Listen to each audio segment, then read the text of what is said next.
porque nenhum deles vai ficar de pé diante de ti, nenhum deles vai poder matar você, e seu exército também não será destruído, eles é que serão destruídos. Então Deus está prometendo, e quando Deus dá uma palavra assim, pronto, pode ficar tranquilo. Se você na sua vida for consultar a Deus, quando você for fazer qualquer coisa, e Deus lhe der uma direção, e Deus lhe der uma palavra de sabedoria, ou seja, uma palavra dada visando já o futuro, uma palavra de conhecimento do futuro, né? Revelando a você o que vai acontecer no futuro, então Deus já te deu a resposta, Deus já lhe deu a estratégia, então pronto, vai tranquilo, fique tranquilo.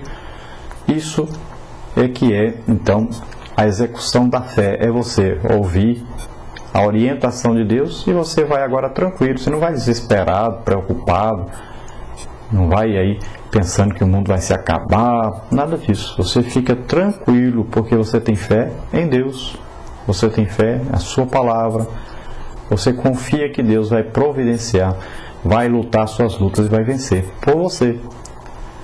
Então é assim que funciona. Depois, em segundo lugar, o Senhor os conturbou, né, diante de Israel. O que é isso? O Senhor desorientou o exército inimigo, lançando entre eles cisma, pânico e extremo terror.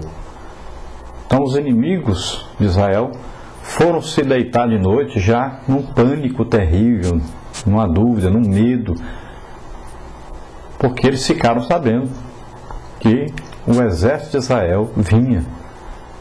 Já ficaram sabendo que alguém conseguiu passar e avisar. É claro que esse exército cercaram ali a cidade de Gibeão, aquelas cidades, as 3 cidades ali onde moravam os gibeonitas, e pensaram que ninguém conseguiria furar o bloqueio, que ninguém conseguiria avisar os israelitas. É claro que eles fizeram isso, mas descobriram que não conseguiram.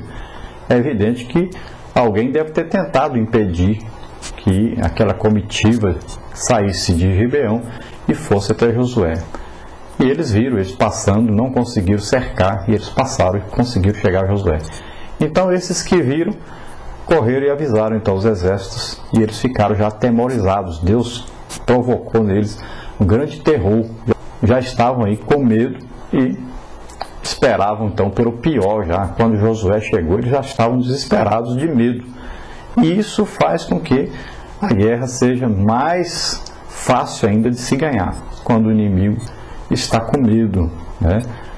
Quando o inimigo sabe que pode ser derrotado. Porque quando o inimigo pensa que vai ganhar, aí ele ataca com toda a força. Mas quando ele já sabe que vai perder, ele já está sem forças para lutar. E em terceiro lugar, sucedeu que, fugindo eles diante de Israel, a descida de Bet-horon, o Senhor lançou sobre eles então do céu grandes pedras até Azeca, e morreram. Então a participação de Deus foi marcante, derrotando então seus inimigos com a chuva de saraiva que estava retida nos seus tesouros, né? Até o tempo da angústia, até o dia da peleja e da guerra, como diz lá em Jó 38, 22 e 23. Então Deus coloca as coisas já preparadas para usar no seu devido lugar, no seu devido tempo. Assim como aquele homem que os discípulos perguntaram: Senhor, quem pecou, seus pais ou ele, para que ele esteja assim? E Jesus disse: nenhum dos dois, não é esse problema de pecado, ele está assim só para que seja manifestada a glória de Deus. Chegou Jesus no tempo certo, na hora certa, e curou aquela vida. Então existem coisas preparadas por Deus para naquela hora, naquele momento correto, certinho, Deus chegar e fazer maravilhas, fazer milagres, né? Depois nós vamos ver aí na nossa segunda parte do nosso resumo aí, o dia longo de Josué e a ciência. Então nós vamos ver que uma oração que Josué fez que mexeu com todo o universo. Veja só que coisa maravilhosa que Deus atender assim a voz de um homem.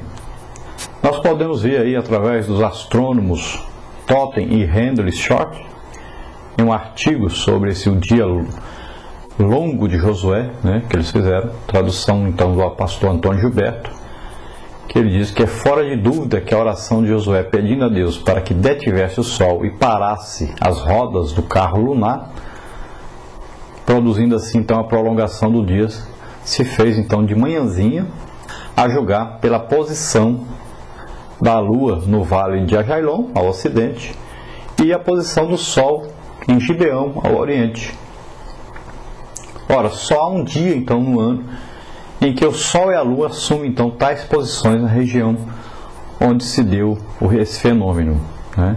É o dia 22 de julho. A lua ficou aí quase um dia inteiro aparecendo ali uma lua, né, grande e presente ali todo o tempo. E nós vamos ver que Deus então ouviu a Josué e o milagre aconteceu. É assim que acontece. Você tem fé em Deus, é preciso que haja um milagre, então você pede a Deus que aconteça esse milagre. Confia, Deus pode fazer qualquer coisa. Deus tem poder para fazer qualquer coisa. Deus é onipotente. Ele pode fazer qualquer coisa. Quando você está lutando as lutas do Senhor, guerreando a guerra do Senhor, você pode pedir qualquer coisa para Deus que for preciso fazer para que você vença essa luta, para que o nome de Deus seja glorificado, para que as almas sejam salvas. E Deus vai fazer. É só pedir, confiar, ter fé nisso. Que foi o que Josué fez. Então o raio completo da batalha cobria a cidade de Gibeão e o vale de Ajalon, regiões essas famosas pelo notável acontecimento. O vale de Ajalon, em hebraico Ayalon, foi mencionado nas cartas de Tel El Amana como Campos de Laluna.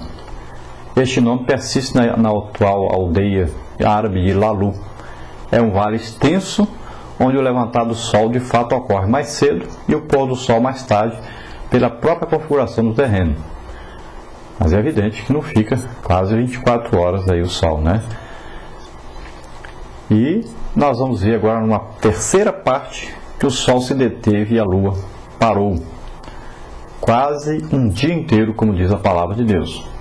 Os rabinos judaicos, quando ferem a exegese da expressão detém-se, na verdade eles confirmam a veracidade dos fatos. Essa expressão significa silencia-te, né? Mas por vezes tem então o sentido de deixa ou acaba e ainda para, conforme 2 Reis 4:6, Lamentações 2:18. Então, quanto à frase o sol não se apressou a pôr-se, né, o sentido mais natural da palavra traduzida por é ir ou vir. Então, só uma vez em Gênesis 28:11 tem o sentido de pôr. Deus criou os dois grandes luminares, o sol e a lua, para haver separação entre o dia e a noite. E no contexto sucessivo acrescenta-se então para sinais e para tempos determinados que Deus criou, né? Gênesis 1:14. Então aqui no texto em foco disse Deus ao sol e à lua: fiquem quietos, silenciosos ou parados, e então descansem da atividade costumeira. Então o sol e a lua pararam nas suas moradas. Você veja Abacuque 3:11, né? Que foi feita uma morada para cada um. Vamos ver, mas houve alguma comprovação da ciência? Sim, houve a comprovação da ciência. A ciência astronômica já provou que esse dia foi de 23 horas e 20 minutos, conforme aquilo que narra a Bíblia. Quase um dia inteiro. A Bíblia não fala o dia inteiro, fala quase um dia inteiro. Então o professor Totten, astrônomo da Universidade de Yale, descobriu esse dia longo. Ele contou o tempo para trás, partindo do equinócio de outono de 1886 até o dia da Batalha de Josué.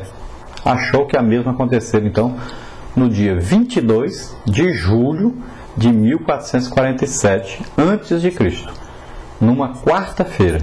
Então, isso foi possível graças, então, às expressões: o sol se deteve no meio do céu e a lua no vale de Ajalon. Então, a ciência diz que somente há um dia no ano em que os dois astros aí assumem tais posições naquela região.